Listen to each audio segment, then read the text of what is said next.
అంబేద్కర్ కోనసీమ జిల్లా గొంది గ్రామంలో చర్చికి వెళ్తున్నారని 6 కుటుంబాలను కుల పెద్దలు వెలివేశారు. 3 నెలలుగా ఆ కుటుంబాల పట్ల చిన్న చూపు చూస్తున్నారు. మాట వినకుండా చర్చికి వెళ్తున్నారని వాళ్ల పట్ల కుల పెద్దలు కర్కశంగా వ్యవహరిస్తున్నారు. ఆ కుటుంబాలు చర్చికి వెళ్లకూడదని కుల పెద్దలు హెచ్చరించారు. వాళ్లకు ఏ విధమైన సహాయ సహకారాలు అందకూడదని, వాళ్లతో ఎవరూ మాట్లాడకూడదని, వాళ్లతో కలిసి పని చేయకూడదని గ్రామ కుల పెద్దలు ఆంక్షలు విధించారు. 20 సంవత్సరాల నుంచి చర్చకు వెళ్తున్నామని, అకస్మాత్తుగా మమ్మల్ని చర్చకు వెళ్లొద్దని చెప్పడం సమంజసం కాదని ఆవేదన చెందుతున్నారు.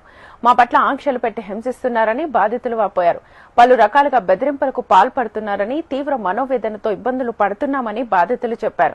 పలుమార్లు పెద్దల సమక్షంలో సమస్యల్ని పరిష్కరించేందుకు ప్రయత్నించిన కుల పెద్దలు అంగీకరించట్లేదని బాధితులు ఆందోళన చెందుతున్నారు. తమ సమస్యలను పరిష్కరించాలని పోలీసులు, రెవెన్యూ అధికారులను ఆశ్రయించారు. మేమంతా ఎప్పటిలాగే కలిసిమెలిసి ఉండాలని, అందుకు సహకారం అందించాలని కోరుకుంటున్నట్లుగా తెలిపారు. మాకు కొన్ని నెలల బట్టి చర్చ్ విషయంలో మాకు తగలవుతున్నాయండి. మా గ్రామస్తులకి మాకును మరియు చర్చ్ మానేసి మాకు సంఘంలో ఉండమన్నారు.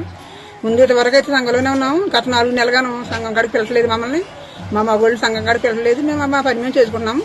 ఇదిగో నెలలు బట్టి ఉపాధి పని కూడా అనిపించేస్తామని, గవర్నమెంట్ ఇంటికి డోకరా అనిపించేస్తామని రకరకాలుగా మరి పెద్దలు మాట్లాడుతున్నారండి.